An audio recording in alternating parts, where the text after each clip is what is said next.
of the Jaipur Literature Festival, protected by Dettol, Banegas Swast India at the Darbar Hall.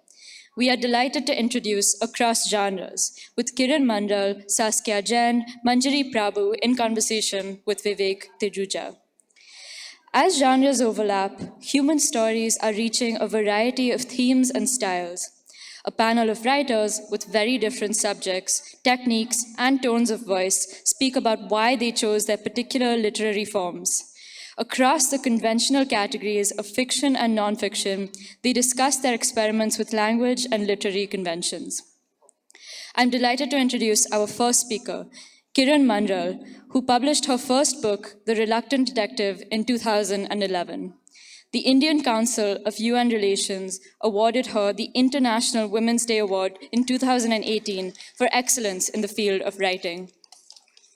Next is Saskya Jain, a writer based in New Delhi and Berlin. Her new novel, Geeta Raman at Championship Point, was published in 2021. Her debut novel, Fire Under Ash, was shortlisted for the Shakti Bhatt Prize in 2015. She has taught creative writing and literature at Hong Kong University and Grinnell College. Next is Manjari Prabhu, an award-winning international author of 19 mystery and thriller novels, a filmmaker and the curator and founder-director of 2 international festivals, Pune International Literary Festival and the International Festival of Spiritual India for Humanity and Wisdom.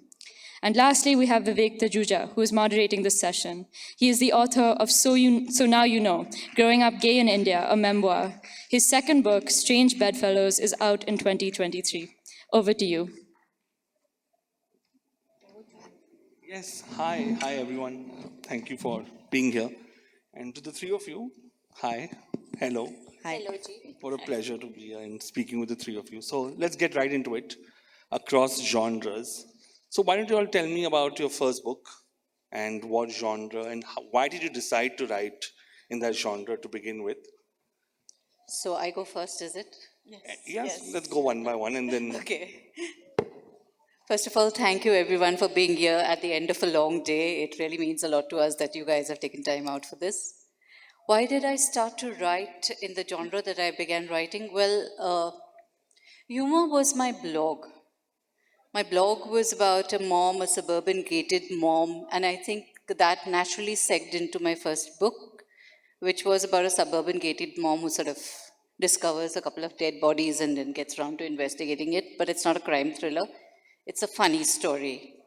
And at that point in time, it came very naturally to me because it was what I had been writing for a long time, and I was overdosing on P.G. Wodehouse, as I always do, in Terry Pratchett and Stephen Fry, and those were the voices in my head, and Irma Bombeck. So I think a mishmash of all of that went into my first book and my first character, and of course after that, I wrote many other different things, and which is why we're here. I'll leave it to you, Saskia. So both of my novels are literary fiction. And now that we're talking about genres, it occurred to me that actually the question of genre doesn't really play a role while writing. It's actually, often it only really enters the discourse of a book, or the life of a book rather, at the level of publishing and marketing, because it's ultimately also a marketing term or a publisher's way to think and how to bring the book to the reader. Many of us perhaps don't set out to write in a certain way, and it's then the publisher who comes in and says, this is young adult, this is literary fiction, this is commercial fiction, and so on.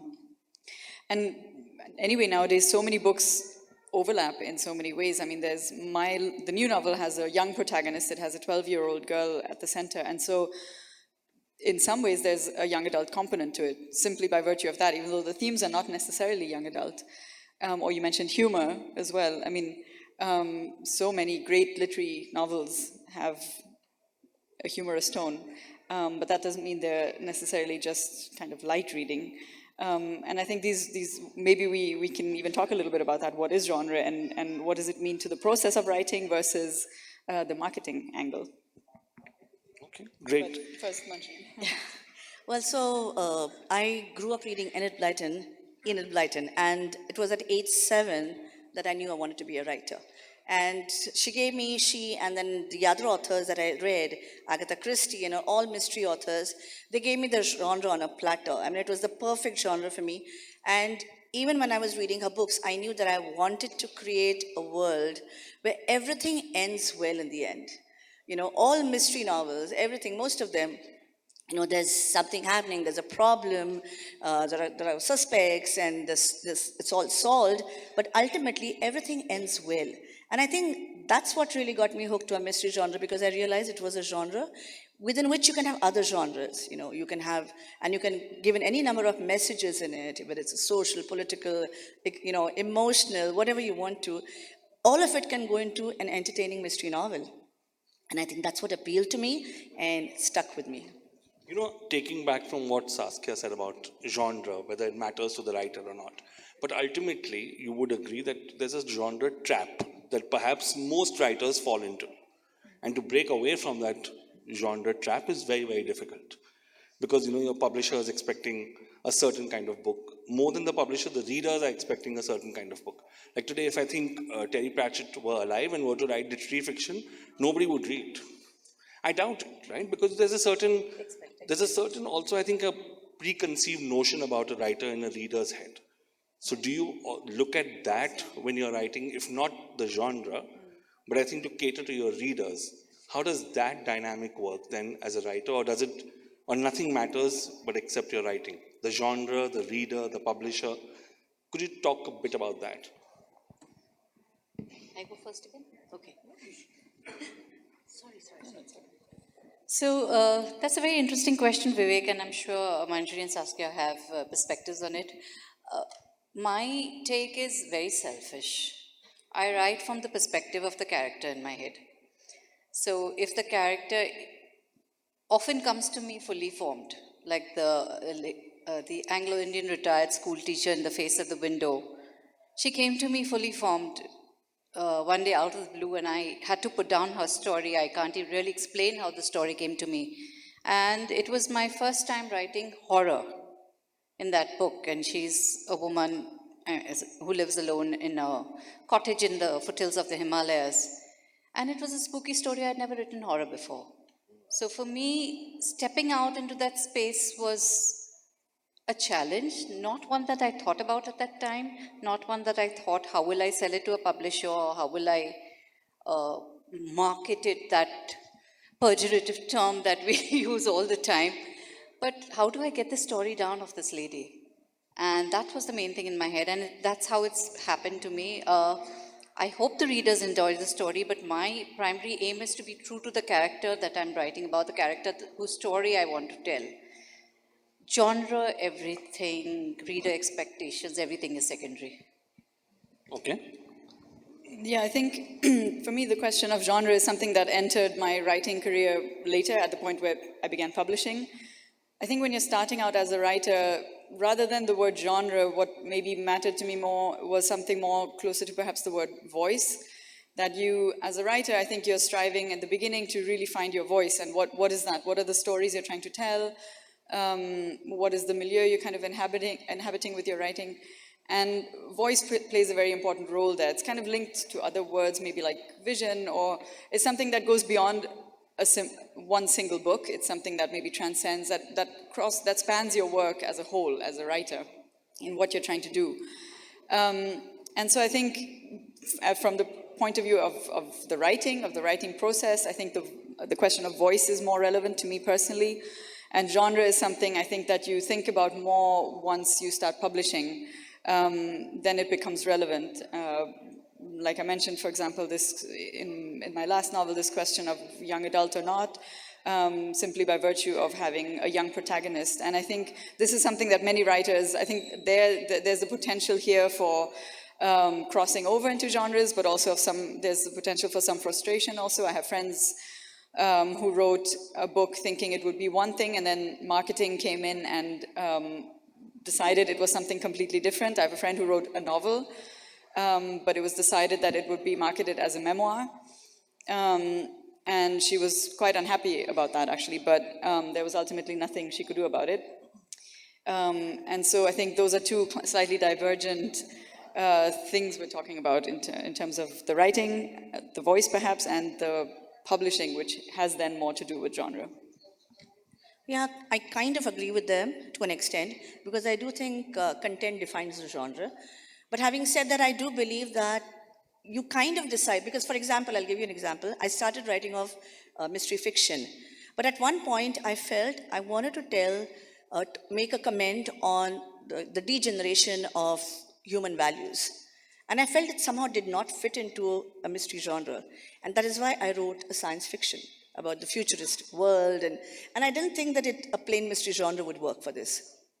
Then I moved on to a non-fiction because I wanted to comment on, emotions and compassion and coexistence and harmony in a very serious way. And that is why I wrote a non-fiction book called The Doctrine of Peace. So I do think that I think in terms of genre in comparison to my content. And the genre finds you. Once you start writing it, it automatically finds you. But I don't think I am separated from the genre at all. I know what I'm writing. Sure, but also there's a question then of saleability, right? When the publisher tells you that this will sell because this is what people are reading and this won't sell because people are not interested in reading that. Like for instance, for the longest time, and I think even today, when people pick up a Booker Prize winning novel, they are scared because there's a certain perception of literary fiction that, it's heavy, it's dense, oh my God, I won't be able to read it. And that's happened to me also as a voracious reader that, there are times you just don't want to. So tell me something, is there also pressure then from the publisher to sort of not bracket you as a writer, but coming back to what I said earlier, or the pressure that you create for yourself, that, I want to be seen, because who doesn't want their books to be sold? Everybody wants to be a best-selling author. And the genre definitely sort of helps readers define where you are plotted. And when you, try and drift away, or you stick to your safe space, so how does that work in terms of saleability? Because we all want that as writers. We want our books to sell. Honestly, Vivek, I have been very promiscuous when it comes to publishers. So publisher pressure, yes, I know it's easier to put you on a shelf and you say there's a Kiran Manral book, okay, it will be of a certain type and it will be on the shelf. But my poor readers are going to have a tough time because they might just get romance, they might just get chick lit, they might just get horror, thriller, they don't know what they're getting next, or even sci-fi. My latest is sci-fi. So it would help in marketing the books if I stuck to a genre. It would help definitely in slotting me as an author they can rely upon to deliver the same thing over and over again. Different stories. I mean, there are authors who are doing that marvelously, and the readers know what to expect from them. There's a certain comfort and familiarity with it. And I find that really admirable that you find your safe space and you can continue creating within that space and that kind of story. For me, I think it's the low boredom threshold that I have, which is at fault, and I blame it completely on that. I cannot write the same thing again. So if I have written something in a certain way, if I've written a very emotionally taught book, like More Things in Heaven and Earth, which is about a woman who loses her husband very early in life, I'll follow it up with a non-fiction, which is lighter. I sort of pace my writing so that I vary it. So I am not bored in the process, which is what works for me. Yeah, I think this question of marketability, of course, is inextricably linked to the question of genre. And I think the other thing is that each publishing culture kind of handles it differently also, has a different approach.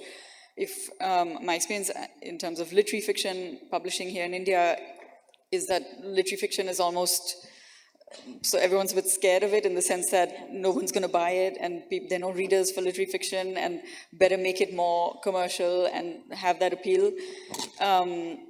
I live part of the year in Germany. My husband is a German writer, and there it's kind of the opposite. Their sort of commercial fiction is like a curse word, and nobody wants to, everyone, lest there be the sense that you're not a serious writer. So those two worlds there are very separate, and they're completely kept separate, and there is very little kind of overlap or bleeding into genres.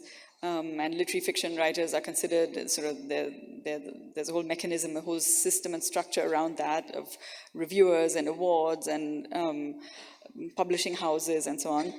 and the commercial fiction, and the two worlds really don't meet much. And then you have maybe the US model, perhaps UK US model, where it's there's more scope for kind of interdisciplinary. Now one of the things more recent is so many literary fiction novels that have speculative elements. For example, you mentioned science fiction, and that's totally fine. That would never fly in Germany at the moment, at least. Maybe it's changing slowly, but yeah, so I think it's also very distinct to each publishing culture, I think, this question of genre and how it links up to marketability. Yes, so for me, no matter what I publish, I think I'm essentially a mystery writer. And that label has stuck, whether I write nonfiction or sci-fi or children's books, But I like to challenge myself, even within the mystery genre. I don't want to repeat the same pattern. I don't want to repeat the same mystery. So although there is safety in labels, I don't want to limit myself. I was just going to ask you that. I think there is safety in labels because publishers feel this is a well-known name in this genre, so let's publish that, which is the reason why I've been publisher hopping also, because I want to try out new stuff and challenge myself, and even within the mystery genre. So I don't want to limit myself with, although I love the mystery genre, I want to keep challenging myself. I want to try new stuff. I want to convey my messages and thoughts to different genres and different formats and maybe even films. I mean, the world is open out there, and I think people should accept us that way. Yeah, sure. But there's always, like I said, when you said there's safety in tags. Yeah. And publishers and authors and even readers to that extent feel that safety emanating from a genre tag. So what if there was no tag? What if there were no genres? What would writers then be like in the sense of just simple idea being out there? It can just be a novel. It doesn't have to be romantic thriller. And there's this other subsection of genres that I see. Yeah. Romantic thrillers, supernatural, literary supernatural book. Like perhaps Marlon James' book would be literary supernatural. I've not understood that. Or contemporary romance or whatever that you want to classify. So what would it be like a writer to not have that burden of genres? We grew up at a time when we did not have the burden of Because genres. we didn't know. Yeah. We just had children's books and adult books. And there was nothing of young adult and genre.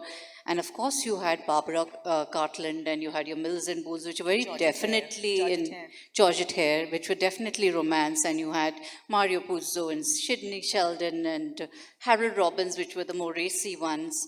And you knew that, but nothing was genre. You just gravitated towards whatever you wanted to read and whatever appealed to you more. Sorry, I'm interrupting you, but when do you think then the concept of genre stepped in so largely and it loomed sort of the entire publishing industry, right? I mean, there's no question that can go without classifying a particular book. It's in the publishing industry. Yeah, and also then that sort of perhaps intimidates writers and they want to switch lanes. Well, I think this is more a West concept where they've got these fine lines, not just between genres, but between age groups. There's this, YMA, and I don't know, all those, and now there's a new adult. Like I said, I'll write a kind of a teenage detective who's 18. So she said, that's not adolescent, that's new adult. And now, so I'm kind of stuck because I write for all genres and all ages, and I don't want to limit myself to one particular genre, one particular age group. So this fine definitions and distinctions have come because of the bookstore and publishers' collaboration, where they stack the books in a certain manner, whether it's young adult and Indian fiction and world fiction and everything is fiction. Why should there be a world fiction and an Indian fiction?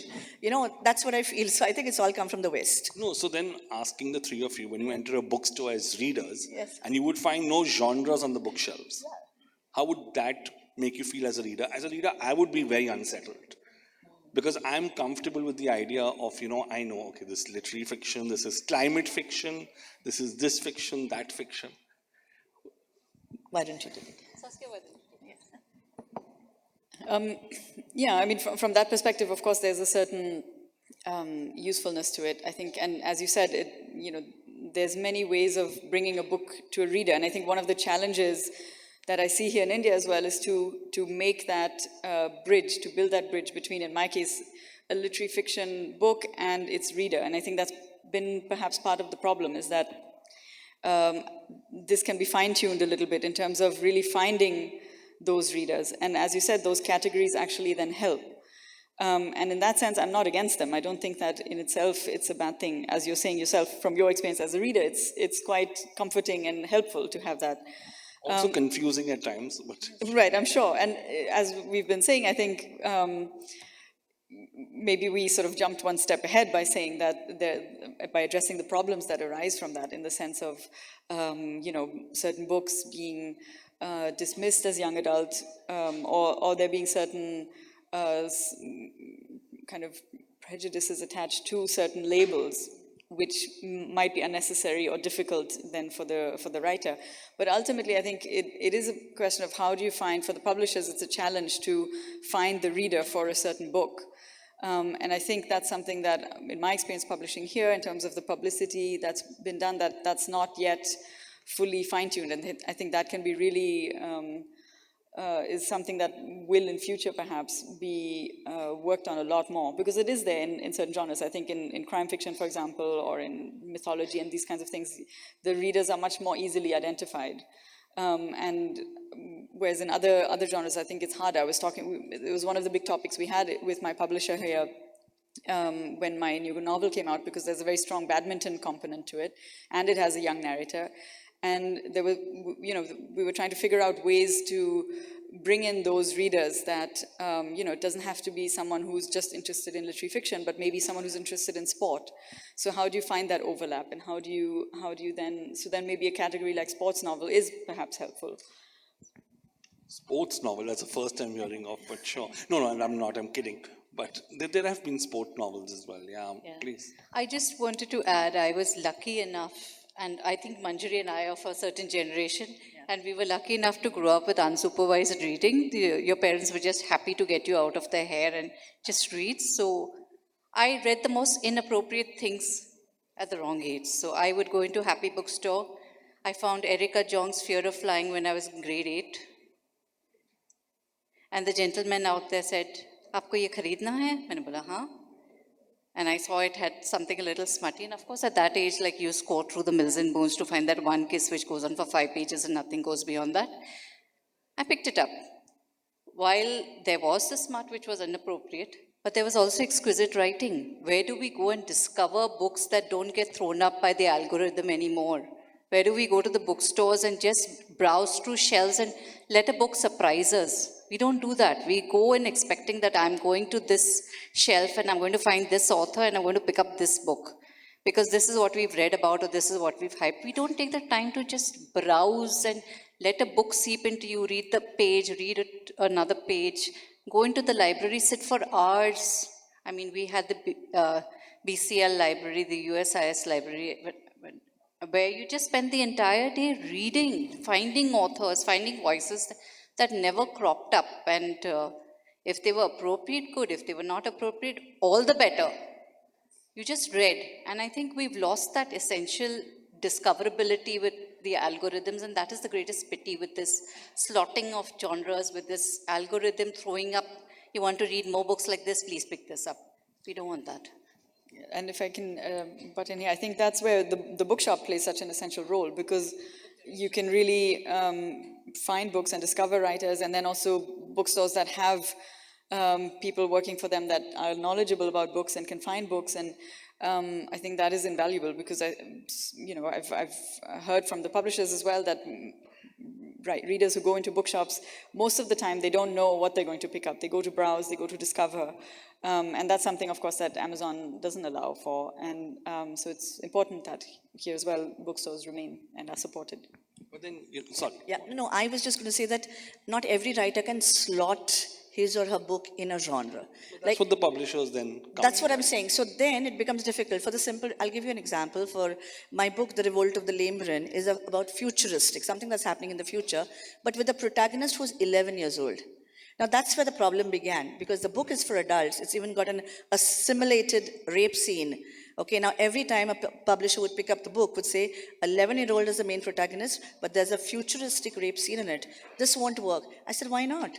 No, but it's about children. I said, it's not about children. So I had to sit down and explain. And, it goes on and on because publishers are not open enough and willing enough to test new grounds. Also then the question of social media. When you're talking about technology and you're talking about all these platforms and the readers on those platforms and the way they view the books. And again, publishers marketing books like When Godfather Meets the Great Gatsby. This is for Age of Vice and it's a great book. Please read it. But the way the tags are used, again, and that also is a subsection of classifying into a certain genre, right?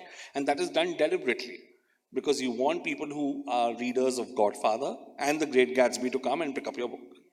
And there's a merge, and they do it fascinatingly since the past 5-10 years. I don't know how many people pick it up because of that, but sure. What do you have to say about that kind? And as a reader first, and as an author, because I see also a lot of authors engaging online with their readers, trying to push their books to read, and somewhere down the line, you are in a catch-22 situation. How do I promote my book? Do I use such terminology? Do I compare it to other books in the same genre, quote unquote? Does that happen to you? So when my book on parenting came out, Karmic Kids, which was the blog that when I shut the blog, the publishers, Hay House, asked me to convert it into a book. And it was basically the first 10 years of parenting my son. And somewhere I read an article, the Irma Bombeck of Bombay.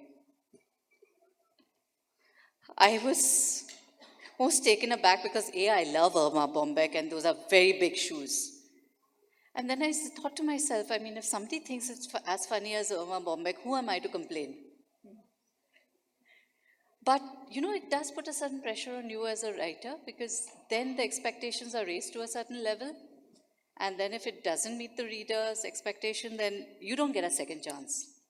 So I would not ideally like to, have your book slotted in comparison with another writer or another kind of best-selling book which a reader has read before. But I totally get this categorization that maybe critics or maybe reviewers or maybe publishers do. Because there are so many books out there, how do you sift through all of them and decide what is for you? So maybe this makes life a little easier for the reader as well as for the publisher. Okay, so something similar to you, Kiran. When I initially came up with my mystery books, I was tagged as the Indian Agatha Christie. That was 30 years ago. The tag still remains. I've tried to, but it just got worse because when I wrote children books, I was the Indian Enid Blyton. When I wrote the destination thrillers, I became Dan Brown, answer to Dan Brown in India. How did that make you feel? Exactly. So then what I feel is that I am no more Manjari Prabhu, I am Enid Agatha Brown. Okay, so I'm just thinking, who am I? You don't set out to imitate or want those tags, but you see there's, for a lack of probably other writers who are writing in your genre, you get compared to the West always. And that sometimes can flatter as well as upset you because that's not what you want. You want to be yourself and you're writing your own content. And I think that's where it helps publishers because of course it helps to say Indian Agatha Christie and then everyone wants to read and it's nothing close to the original Agatha Christie. She's just brilliant. So not that I'm not brilliant, but it's not Agatha Christie, of course. She's done everything. So these, like Kiran said, it's a weight on you and you want to just prove yourself either that you are or you're not. Saskia, tell me specifically to you, 2 literary fiction books. Do you get bothered by the tag of being a literary fiction writer? Are you okay with it? Or what are the thoughts running in your head when I just said, 2 literary fiction books? Because even I made that classification right now. Yeah, ultimately these are all questions we're discussing that are ultimately completely irrelevant to the writing process and to you, who you are as a writer, which is a very intimate thing and a very intimate feeling that probably for many of us goes back many years or back even to childhood and so on. So I think ideally in an ideal world, all we want to be called is a writer. It happens a lot, especially if you're publishing in different contexts, that you get some kind of a tag, either some kind of hyphenated ethnic tag or genre tag or as Manjari, the important point you made, that you get compared to writers abroad. It's never the other way around. No one's ever sort of the Amitav Ghosh of something or whatever. The American Sudha Murthy. Right, exactly, exactly. So that never happens. And so these are all things that have, that I don't know, in my mind is kind of something separate. It doesn't have anything to do with what I want to write. Of course, you know, you think about certain things, you can't pretend, you know, I mean, I'm not going to pretend that I don't think about these things, that it doesn't, it's not something we talk about with our people, agents, publishers, and so on in the process of writing. So it's not completely irrelevant. We have to all, you know, there's certain pragmatism involved, of course. But ultimately, in terms of why we became writers, why we're writing, what we're trying to do with our writing, it's ultimately quite irrelevant, and I don't really care what it's called, as long as I can write what I want to write. Also, you know, two things that I want to ask the three of you now is first, basis gender. Classification of genre when it comes to, say, a writer who's in the binary terms, a man or a woman, or identifies as that. And then, of course, the non-binary or LGBTQIU, but that is different. But since the three of you assume identify as cis het women, so I'm going to go with that assumption. Please correct me if I'm wrong. Does it work differently then from gender in terms of classification of genre? Have you seen that or noticed that when being compared to cis het male writers? That's one. Second, does the publisher feel that in their head when they commission you or when they're looking at your work and when they approach you? And be honest about it, because why not? You don't have to name anyone. But all I'm saying is that does that happen then? Because that also then is a question of genre, right? That if you're a cis het woman, you will write certain genres, or at least that used to happen a decade ago or 15 years ago. I think it still continues to happen, unfortunately. Do you have thoughts about that? Okay, so when my first book came out, it was The Reluctant Detective, and it's a comic mystery. But I had a stiletto and a pink cover. So it was a jute wali kitab with a stiletto on top, so everyone thought it was chiclet. And I had to scream until I was blue in the face that there is no chiclet involved in this except for obsession with clothes, but it is actually dead bodies in there. So I think that is a kind of stereotype, but as you mentioned, it's lessening now. It's not so much where people are more open to reading, but we do face this, I'm sure as Saskya and Manjari would have heard, there is a certain resistance that, you know, the male writers will get both the men and the women reading them. Women writers will get women primarily as readers. Very few men are as gracious as you, Vivek, to read us. I don't know why this inherent bias exists, or they will read only the, you know, the names that are lauded or which have won awards or write in a certain thriller genre or whatever. But I think that bias exists both with, somehow with the publishers. Not so much these days, it used to be quite strong earlier, but readers, I think the bias definitely still exists. Well, I think in reviewers too, there's a study that shows that men tend to review only books by men, or almost exclusively, and women review about half and half. So then it immediately becomes a problem of visibility. So that means that a book by a woman will get 1/4 of the reviews if so than a man, for example. And so I think that's a persistent problem in terms of how the writing is perceived. I think there's that very strong cliche of women's writing being, you know, you have those typical adjectives like sensuous and sentimental or beautiful, and that the right full of adjectives and that kind of thing. That readers kind of, or male readers perhaps, that's therefore a little dismissive of this kind of writing. I remember the other session, I moderated a session here, in fact, on the feminine gaze, and I was reminded of, you know, we talked a lot about what it means, the feminine gaze, whether it's a valid category at all, because it's strange that we still sort of think of that as a separate category rather than sort of writing by men. I was some years ago on a panel at the Kolkata Book Fair, in fact with Deepti Kapoor back then, when both of our first books came out, and it was just 4 of us female writers, and the session, first it was called something about fiction and fiction today or something, and then they changed it to women and fiction. And on the panel we were thinking, okay, so just because there's 4 of us women, it's called women and fiction. I wonder if it was 4 male writers sitting, would it be called men and fiction? No, so, it's still something that, okay, this is a special category, this is a marginal or some, it's kind of a different perspective. So it's still considered that. And that brings us back, sort of circling back to what you were asking, sort of ultimately, we want to be just considered writers. I don't want to be considered a female writer or Well, people do that a anything. lot, right? Right. I mean, a man, you don't say male writers, you just call him or whatever they choose to identify with as writer. But when it comes to someone who identifies as a woman or whoever, then it's woman writer. A friend of mine who's a well-known writer, she gave me very good advice once. She said that in order to avoid having a cover, coming back to your dilemma, that is very explicitly either plays up the feminine cliche, but also then tied up to all of us here, sort of the South Asian cliche, sort of avoid having a cover that has masala or sari borders or dancing children or For the something like that. longest time, I think when Indian fiction was sold in America or outside of India, it was just those covers. Exactly. So in order to avoid that, you have to choose a title that will not allow such a such an image. So one of her first book was called Dogs at the Perimeter. She's East Asian, so sort of the more Chinese cliche of the lotus and this and that.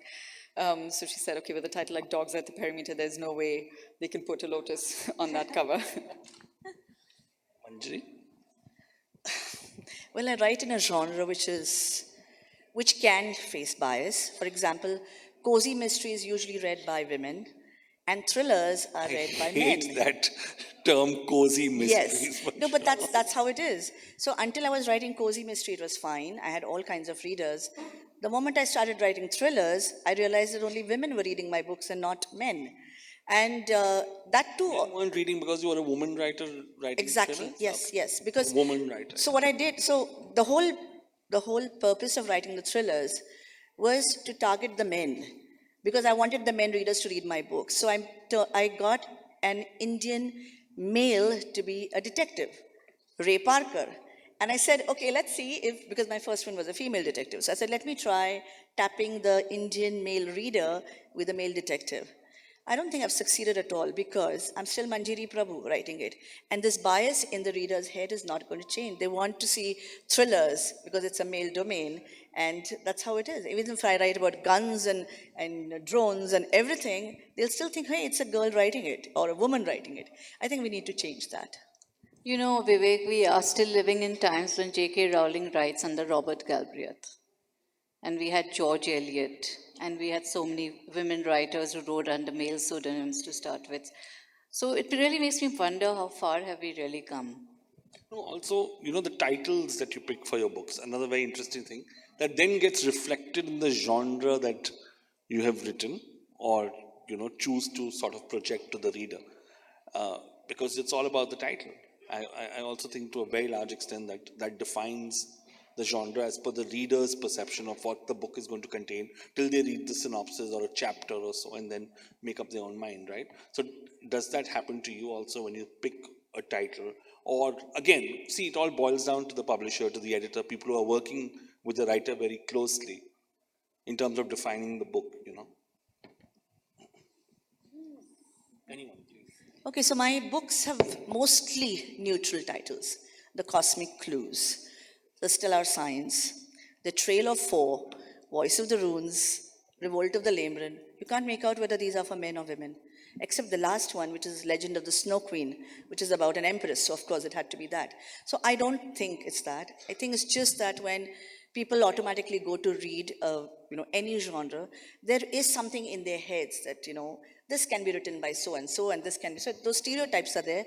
We really need to remove them because seriously, writing is neutral, genderless.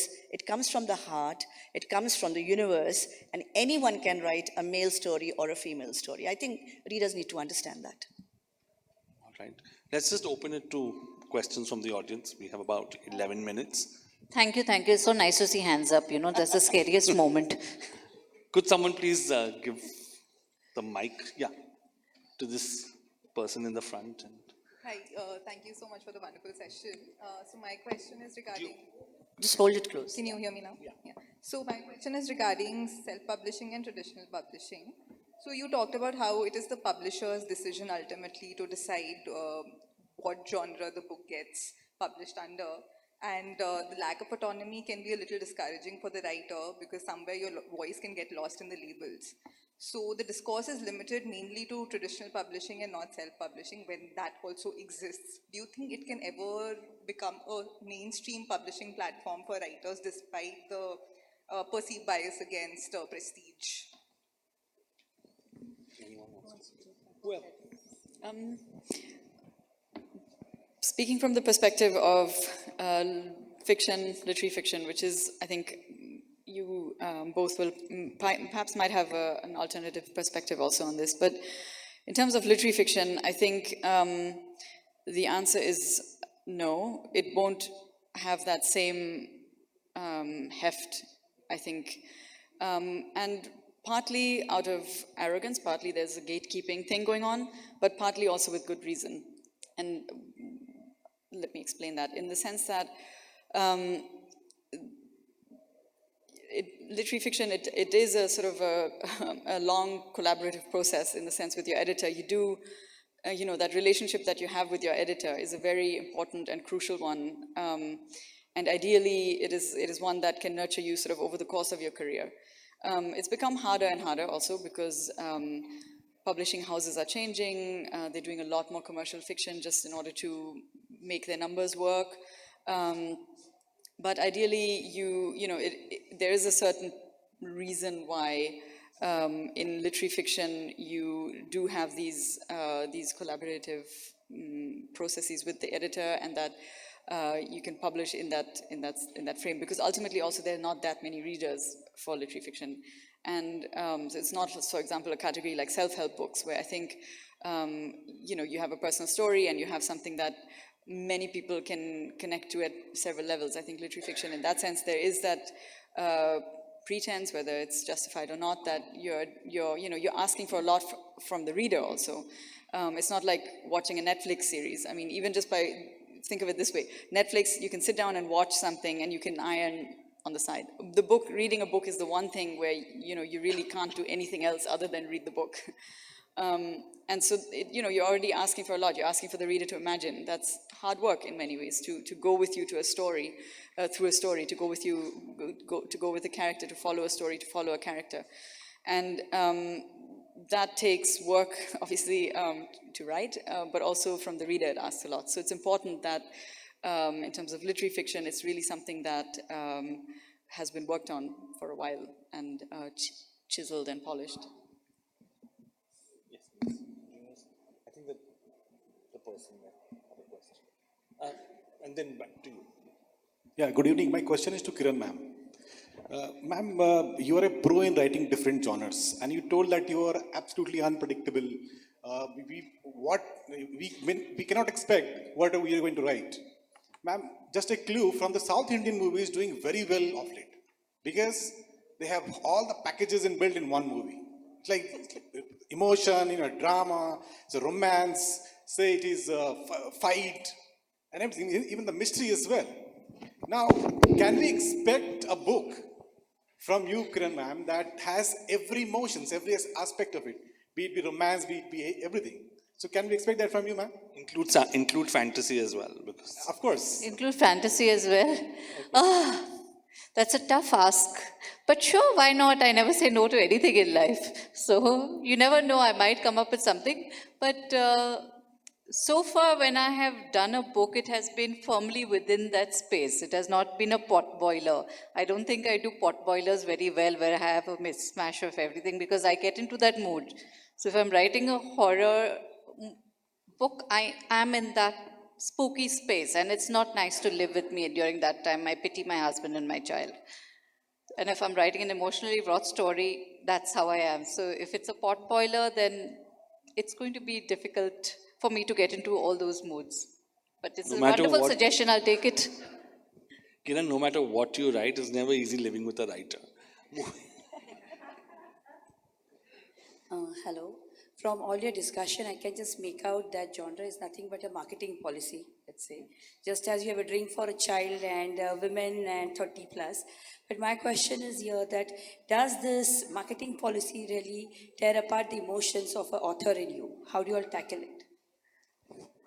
Does that happen at all? I'm sorry. I'm just trying to make sense of it myself. Please. Well, you see, I feel personally that I don't go along with the publisher lots of times. And I'm very true to myself as a writer. I pamper the writer in me. And at, at a certain stage in my life, I decided I'm not going to go with the usual barricades that are there. So that includes the cover, that includes the genre tag, that includes everything. If they want to publish me, well and good, with my demands. If they don't want to, because like she said, there are emotions involved in it. Like we both, all of us know, you said it takes a long time, to get a work out there, not just literary fiction, any fiction is like, it's like months and months of struggle and, it's like sleepless nights and trying to do things that you want to put out there your best, and you're really working very hard on it.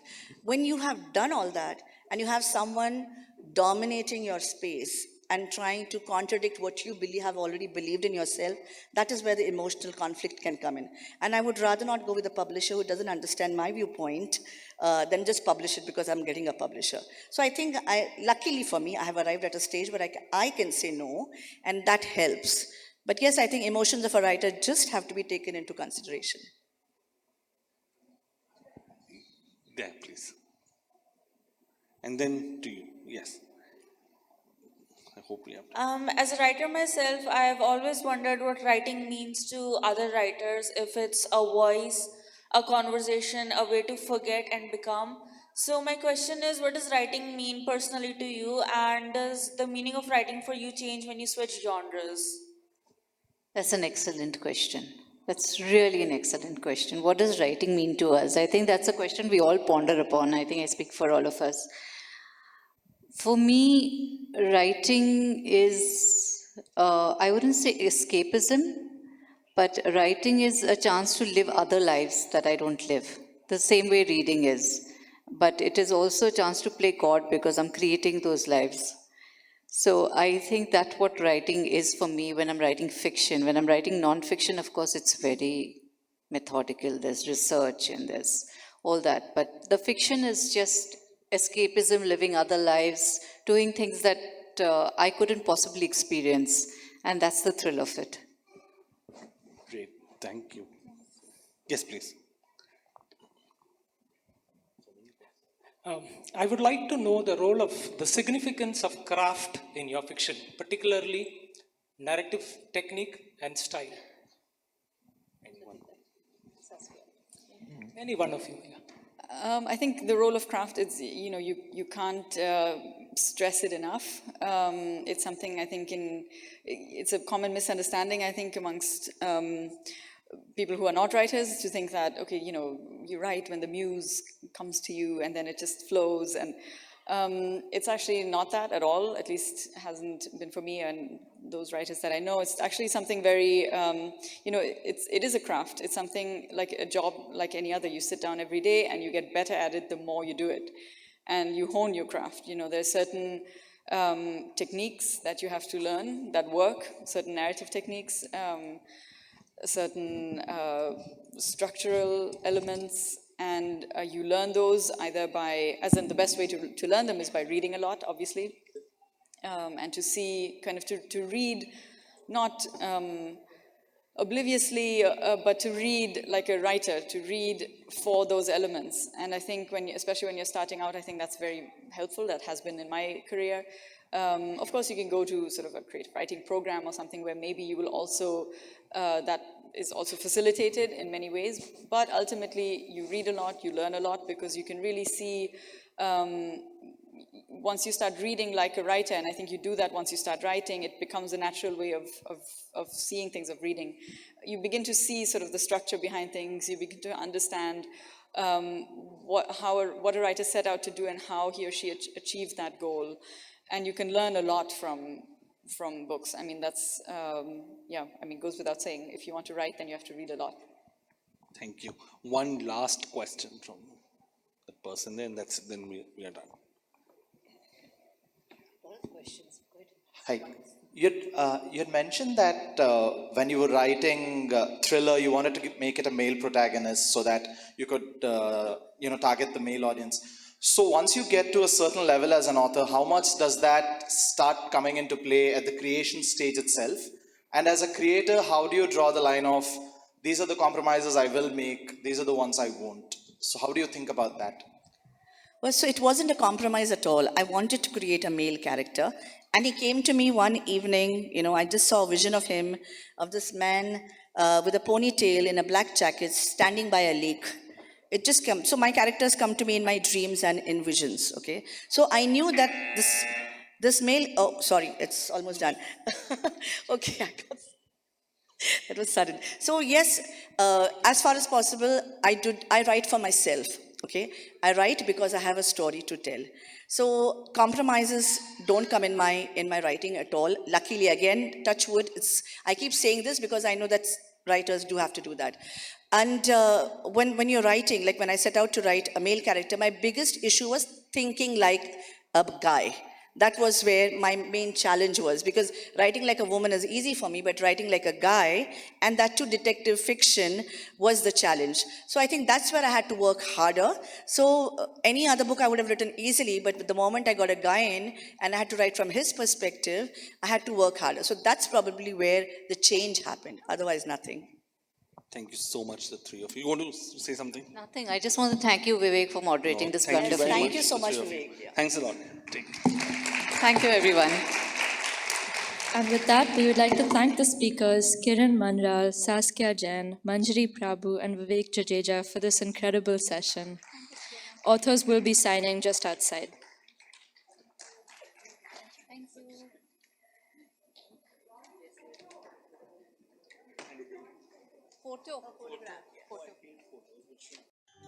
There